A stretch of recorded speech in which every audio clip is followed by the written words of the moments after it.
Our immediate priority is to save jobs, support our workers, and protect livelihoods. Over 1/3 of the resilience budget is dedicated to this.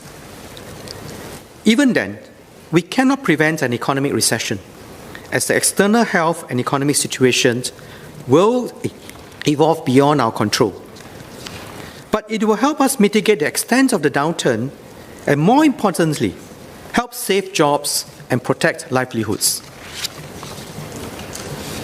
For workers who are currently employed, our top priority is to help them stay employed. In the Unity budget, I introduced a job support scheme and enhanced the wage credit scheme. Both are focused on preserving and enhancing jobs. The situation now calls for bolder and more aggressive moves to save jobs and keep workers in employment.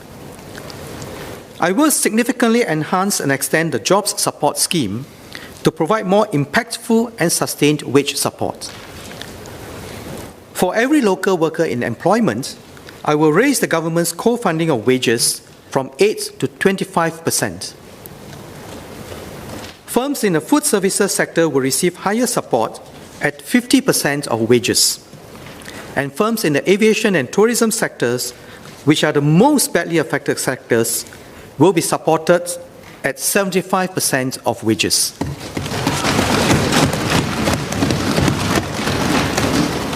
I will raise the monthly qualifying wage ceiling from $3,006 to $4,600, which is the median wage in Singapore.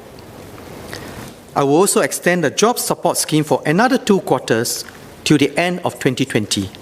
So employers will receive a total of 3 tranches of payouts in May, July, and October this year. With these enhancements, a total of $15.1 billion will be allocated to support more than 1.9 million local employees under the Jobs Support Scheme. This is more than twice the level of support provided during the global financial crisis. With this support from the government, I urge employers to do your part to hold on to your workers. The enhancements to the Jobs Support Scheme and Wage Credit Scheme will support workers employed in our enterprises.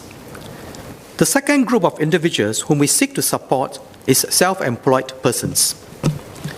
Over the past few weeks, I received feedback from the labour movement and many self-employed persons calling for stronger support for the self-employed who have less income security and whose livelihoods may be worse affected during this period of economic uncertainty. This group has been harder to reach as they work in diverse industries, many occupations with varying working arrangements. These include taxi and private car hire drivers, real estate agents, media and art freelancers, and sports coaches. In the Unity budget, we were able to support some of them. For taxi and private hire car drivers, we partner with NTUC, the operators, and the Land Transport Authority to deliver help. They comprise the largest group of self-employed persons. We also introduced a self-employed person training support scheme to provide a training allowance of $7.50 per hour to self-employed persons attending courses under the Skills Future series or select training programs. In this resilience budget, we plan to provide direct cash assistance to more self-employed persons. Some of them have less means and family support and need help to tide over this difficult period. I've discussed with the Minister for Manpower and NTUC Secretary General on developing a self-employed person income relief scheme, or SIRS, for this period. Eligible self-employed persons will receive $1,000 a month for 9 months. Overall, we expect to reach out to most of the self-employed persons who depend on self-employment for their livelihood and have less means and family support. I will set aside $1.2 billion for this.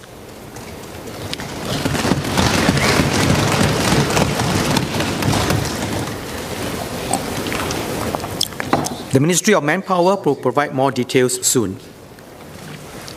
I will also provide sustained support for self-employed persons to make full use of any downtime during this period to train and upskill. Our site set aside another $48 million to extend the self-employed person training support scheme to December 2020 and enhance the hourly training allowance from $7.50 to $10 with effect from 1st May 2020.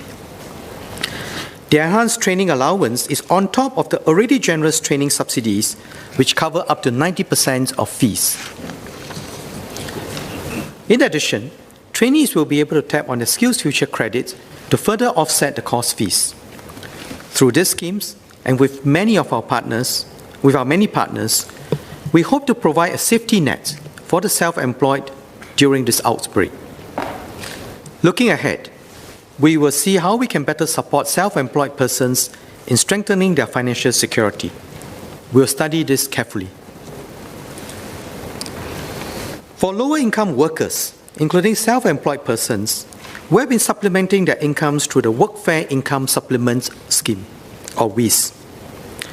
In this Unity budget, I announced that Singaporeans on Workfare in 2019 will receive a one-off Workfare special payment amounting to 20% of the 2019 payouts with a minimum payout of $100. In this resilience budget, I will enhance the Workfare special payment and increase the payout received by this group of Workfare recipients to $3,000 each in cash. The Job Support Scheme, Self-Employed Person Income Relief Scheme, and Enhanced Workfare Special Payments will help to sustain the employment and salaries of our workers, with more financial support for workers who earn less. Apart from employees and self-employed, I will provide more help for job seekers to find employment. In particular, first-time job seekers may be concerned about the current job market. This includes our students who have just graduated or are graduating from the ITE, polytechnics, and universities this year. I will introduce the SG United Traineeships program to provide our young people with opportunities to gain valuable work experience while giving an added boost for employers to emerge stronger from this crisis. Under this program, Workforce Singapore will co-share manpower costs with enterprises that offer traineeships targeted at local first-time job seekers this year. We are looking to support up to 8,000 traineeships this year across both large and small enterprises. This will include science and technology traineeships in our R&D labs, deep tech startups, accelerators, and incubators. The Ministry of Manpower will announce more details soon. I will also launch the SG United Jobs Initiative to create about 10,000 jobs over the next 1 year. The public sector will take the lead. Our agencies have been planning our manpower needs early, and there is a range of jobs which we need to fill in emerging areas.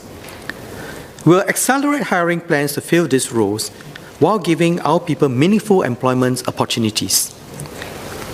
We'll recruit for long-term roles in the public service and sectoral partner institutions in areas such as social services, early childhood education, ICT, so that we can enhance our provision of essential services. We'll also offer short-term temporary jobs to handle the increase in COVID-19 related operations, such as health declaration assistants, temporary management support officers, and the transport ambassadors announced by the Minister for Transport earlier this week. At the same time, we are working with the Singapore Business Federation and other trade associations and chambers to identify private sector job opportunities. This may come from businesses recruiting for the eventual recovery or with short-term manpower needs due to disruptions in labor supply. I'm heartened to see that companies such as Micron and SMRT have already come on board the SG United's job initiative. WSG will launch a SG United Jobs virtual career fair tomorrow with more than 2,200 job vacancies. This will focus on short-term temporary jobs that are immediately available. Job seekers looking for longer-term roles can consider the wider range of jobs advertised on mycareersfuture.sg. I encourage interested job seekers to explore this.